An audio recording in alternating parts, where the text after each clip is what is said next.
Terça-feira, 25 de agosto de 2020, eu sou Alexandre Matias, esse é mais um Climatias Diário. Como é que estão as coisas por aí? Espero que tudo bem por aqui. Segue o frio, mas deu uma boa melhorada ainda, né? Precisa papo de casaco, camisa comprida, manga comprida, calça. Mas enfim, né? Vamos lá. Tá melhor do que antes, a gente tem que sempre pensar nisso, né? Pelo menos deu uma melhorada, o sol tá abrindo bem, assim. O sol tá bom, deu uma melhorada. Venho repetir aqui as desculpas sobre o Festa Solo de ontem. Tive um problemaço técnico e no fim o Festa Solo entrou depois das 10. Enfim, né, acontece. Então sempre lembrar aí que já tem o atraso de sempre, né? Marco para as 9, acabo começando às 9, 10, 9, 15 e tal. Então sempre entra ali, esse horário eu não entrei, dá um tempinho e depois volta que tô lá. Eu não tenho como anunciar em outro canal, né? Tô mais publicando no Twitter, então tem essa pequena questão. Mas, né, deu tudo certo, no fim das contas foi massa. E ontem também teve o encerramento do curso Fim do Futuro, que eu fiz na casa Guilherme de Almeida, e a aula foi muito massa, bem legal mesmo. Tipo, na verdade foi uma troca de impressões e bem massa ouvir as pessoas que assistiram a aula trocando informações e muitas referências, muitas lembranças, algumas coisas que passaram um pouco batido do que a gente tinha, ou até desdobraram coisas que eu e o André Graciotti fizemos no curso, né? O Graciotti, inclusive, no Cine Ensaio, a gente concluiu meio que o curso perguntando, a partir do momento que a gente vive uma pandemia, que acontece com o nosso fascínio pelas distopias que dominavam o cinema até o ano passado. Até esse ano, e ainda dominam outras obras culturais de nosso tempo. Videogame, livros, enfim. Muita coisa ainda fala sobre o fim do mundo e a gente ainda vai falar bastante sobre isso. Terça-feira também é o dia do Polimatias. Abrir para quem não colabora com o meu trabalho. Quem colabora com o meu trabalho já assistiu o Polimatias desde a sexta passada, né? Eu e a Poli conversamos sobre o momento em que você, criança, se percebe não mais criança a partir do contato com a cultura. O que esses livros, discos, filmes, programas de TV têm de tão interessante, ou o que esses mesmos produtos culturais deixam de ser interessantes a partir do momento que a gente se liga que a vida é mais do que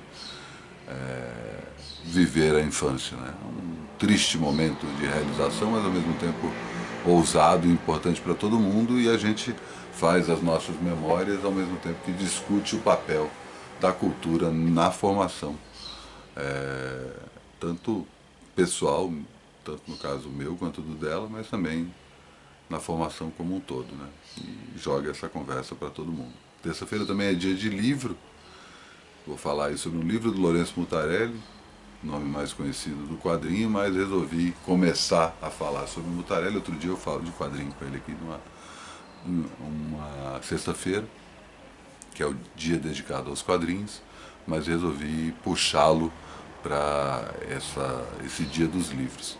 E já antecipo que na semana que vem não teremos Poli Matias. A Poli está com as questões dela ali, então tá com o tempo apertado. Então a gente vai ficar mais uma semana sem Poli Matias e suspendo por enquanto a reunião de condomínio do esquema. A gente gravou 2 programas, eu, o Gustavo Minho, o Arnaldo Branco e o Bruno Natal, discutindo algumas questões. A gente vai retomar isso, mas as agendas estão bem complicadas e a gente achou melhor, vamos passar, tem algumas questões mais pontuais que a gente precisa resolver logo, então talvez a gente retome esse programa a partir da terceira temporada do Climatias, ou seja, do programa 201 em diante, quando a primavera chegar. Quando a primavera chegar, tantas mudanças acontecerão aqui, né? Aos poucos vou antecipando algumas delas, já falei de algumas, mas muito ainda devagar, né? Ainda estou consolidando as mudanças dessa segunda temporada, E mais novidades vêm aí até virar da segunda para a terceira, né? Será que essa semana tem programa novo? Não sei, não sei. Pode ser que na outra, não sei. Tudo em aberto. O que mais? Eu ia falar mais alguma outra coisa antes de chamar minha convidada de hoje. Mais uma outra coisa que eu ia falar, cara. Esqueci completamente. Enfim, já lembro. Enquanto isso, vou chamar a Mila, que deu suas dicas de quarentena, ótimas dicas aqui, e vai compartilhar agora com vocês. Diga lá, Mila. Oi, Matias. Oi, gente. Espero que vocês estejam bem. Essa quarentena aí de 5 meses já tá durando muito. 2020 não tá fácil.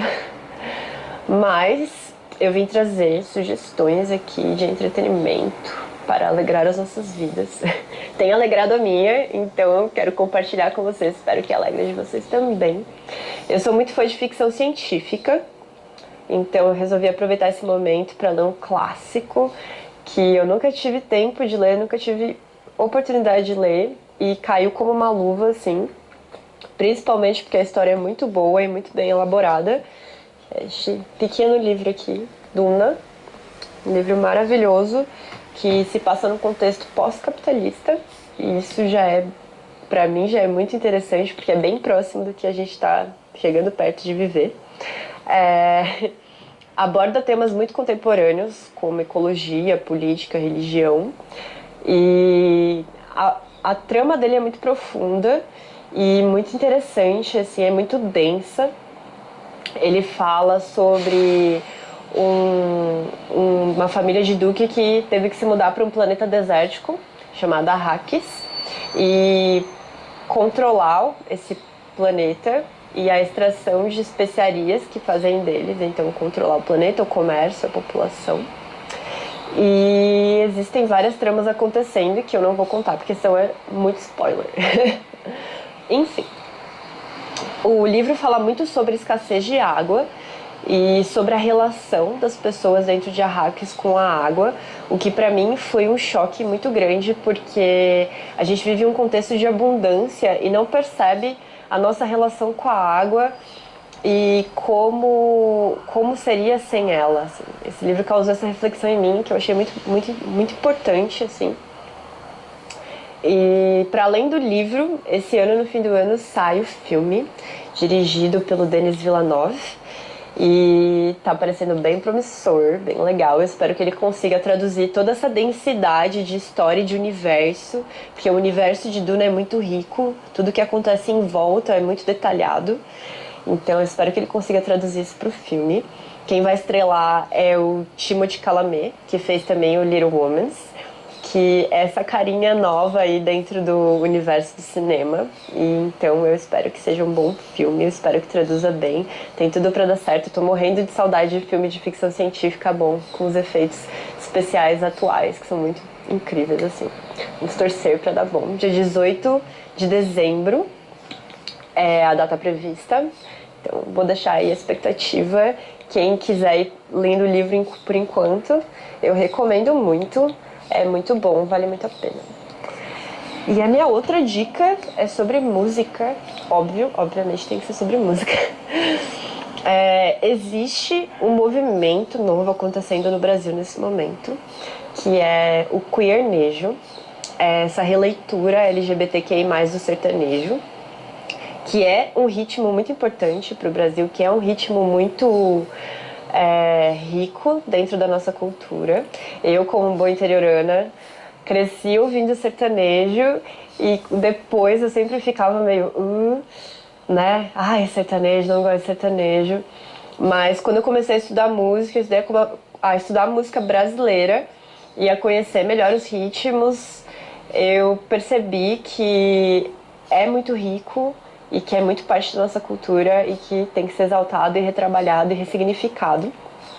A gente tem essa relação com o sertanejo por ele ser esse lugar muito do homem cis, heterossexual e machista, preconceituoso no geral, E esse movimento está vindo para tentar quebrar isso, para tentar trazer diversidade para dentro do sertanejo, que é uma coisa muito importante, que é uma coisa muito legal.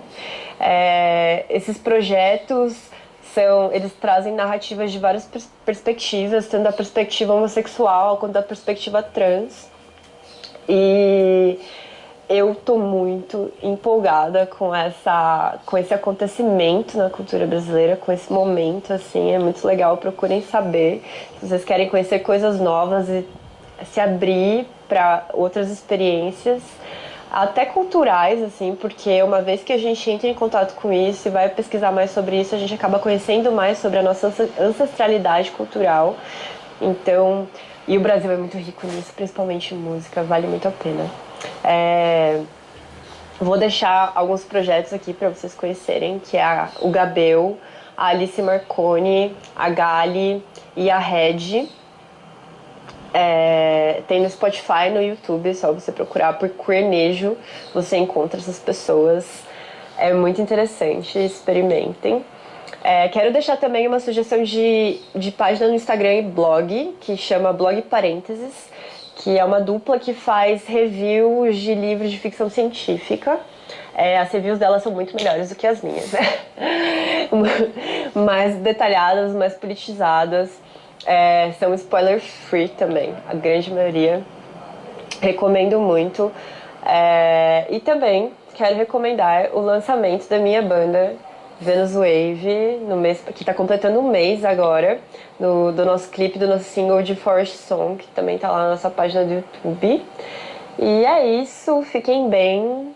Espero que esse momento passe logo e que o filme no final do ano seja bom. Obrigada, Matias. Obrigada, gente. Obrigado, Mila. Ótimas dicas, mas eu também espero que o filme seja bom. Eu só não sei se a gente vai ver esse filme no cinema, né? O cinema vai reabrir agora. Tem um monte de responsável falando, ah, não, vamos voltar aos cinemas. Cara,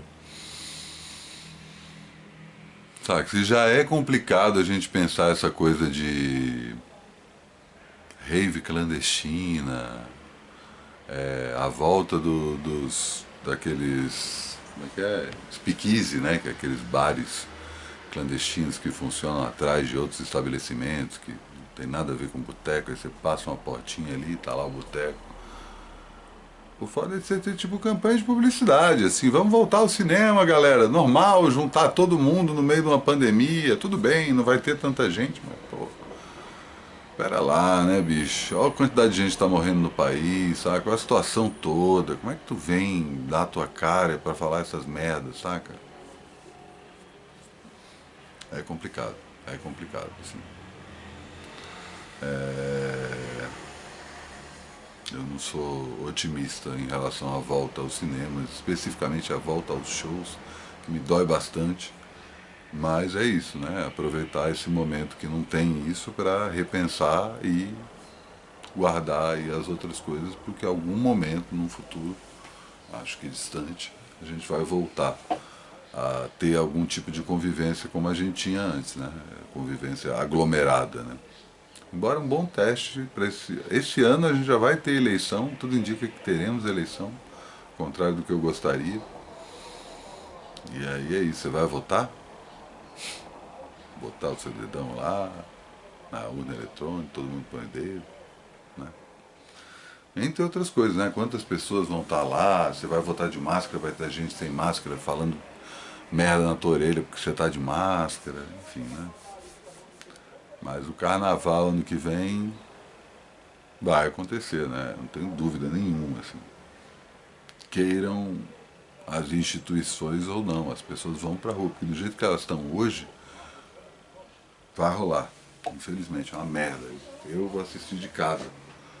Espero que todos vocês também, né? Segure o facho aí pra não ficar, não, só um bloquinho hoje. Mano, é bloquinho, porra. Não dá, não dá. Vamos sacrificar o carnaval porque,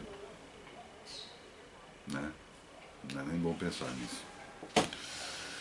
Falar então do que eu ia falar hoje, justamente o livro do Lourenço Mutarelli, A Arte de Produzir Efeitos Sem Causa. O Lourenço já está há um tempo partindo dos quadrinhos, né, o território que ele se estabeleceu.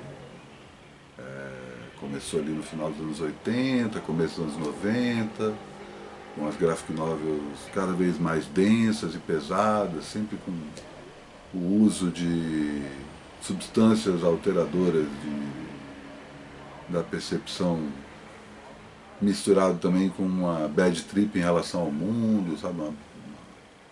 Uma desilusão completa, né? E aos poucos ele vai saindo desse lugar sombrio. Não que ele se torne solar, né? Mas acho que ele chega num ponto crucial da bibliografia dele, que é quando ele faz o dobro de 5, que eu vou falar um dia daqui, uma trilogia de 4. Trilogia de 4 ou só de 3? Estou vendo ele daqui, mas não consigo ver a quantidade de... Também tem a versão que já foi lançada num volume só, inclusive que ele me transformou em grife de roupa. Eu conversei com ele na época que ele estava lançando As Aventuras do Diomedes, esse detetive bem brasileiro. E na página dos agradecimentos, ele, em vez de simplesmente colocar os agradecimentos, ele colocou Diomedes Veste. Aí colocou lá o nome de todas as pessoas a quem ele agradeceu. Está lá, Alexandre Matias. Figuraça, Mutarelli.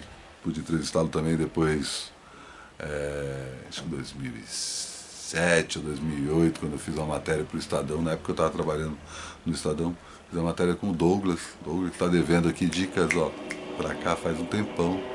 A gente foi conhecer a São Paulo do Mutarelli, né? Levou ele para alguns lugares, foi demais, figuraço. E ele, depois dessa trilogia, desse personagem, ele começa a ir para a literatura. Ele não simplesmente abandona o quadrinho, né? Ele joga o foco maior nisso, ele continua desenhando, mas seu principal foco são os livros que eventualmente viram filmes, né? O Cheiro do Ralo talvez seja o melhor exemplo, mas outros já viraram também. E ele vem aí amadurecendo sua literatura. O Natimorto também, acho que foi esse que virou filme, que inclusive é com a atuação dele mesmo. Eu gosto muito desse filme, embora muita gente não goste. Toda uma coisa dele ler nos avisos de falando mal do...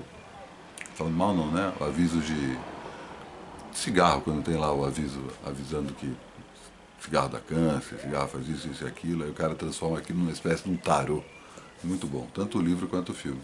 Mas eu acho que esse livro aqui, A Arte de Produzir Efeitos Sem Causa, lançado em 2008, ele amadurece a própria literatura, é um momento de virada e ao mesmo tempo ele equilibra o lado escritor com o lado ilustrador e usa a ilustração de uma forma narrativa.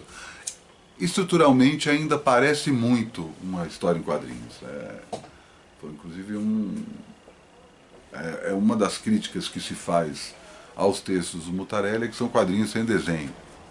Eu acho uma crítica plausível, embora um tanto rasa, porque ele se aprofunda nos personagens de uma forma visual, né? Então, o fato de não ter desenho não é simplesmente compensado pela descrição que ele faz das coisas, mas também porque a descrição das cenas e dos ambientes, das pessoas, no fim das contas, tem tudo a ver com a narrativa e o teor do texto.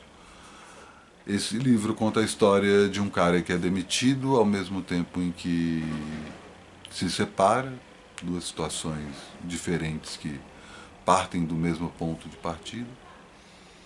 Sem rumo na vida, ele vai morar com o pai, dormir no sofá da casa do pai. O pai que aluga, por sua vez, um dos quartos para um estudante. E a vida é basicamente, o livro é basicamente a vida desse Júnior, é justamente o nome desse protagonista, que passa o dia inteiro bebendo no sofá e lamentando ali a rotina que ele tem depois que perdeu o emprego, perdeu o casamento. Só que aí começam a chegar uns envelopes para ele. E à medida que ele vai recebendo esses envelopes, ele vai entrando numa obsessão sobre quem está mandando aqueles envelopes. São os envelopes que chegam com alguns recortes de jornal, algumas... outra hora que chegam, não lembro se é um DVD ou uma fita VHS, tudo relacionado, ou pelo menos transversalmente relacionado ao Burroughs, William Burroughs, o maior nome da literatura beat. Notícias sobre o fato do Burroughs ter assassinado a mulher dele com um tiro na cabeça, brincando de Guilherme Tell, né? Referências sobre o fato que o Burroughs achava que a linguagem era um vírus do espaço sideral. O próprio filme que o Cronenberg fez em cima da principal obra do Burroughs, O Almoço Nu, que no Brasil saiu com o título de Desejos e Paixões, Mistérios e Paixões, acho que é um nome ridículo desse. E aos poucos ele vai ficando cada vez mais obcecado com aquilo. O personagem vai entrando numa espiral que é traduzida visualmente, né? Primeiro que o livro já tem essa cara de caderno de anotações, né? Ele é, não sei se dá para ver aí, ó, como se fosse tudo escrito com caneta esferográfica.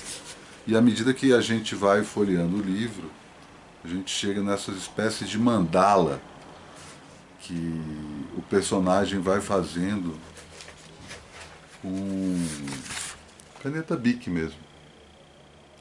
Tá colocando umas letras e relacionando umas letras. Ele tem uma explicação para isso.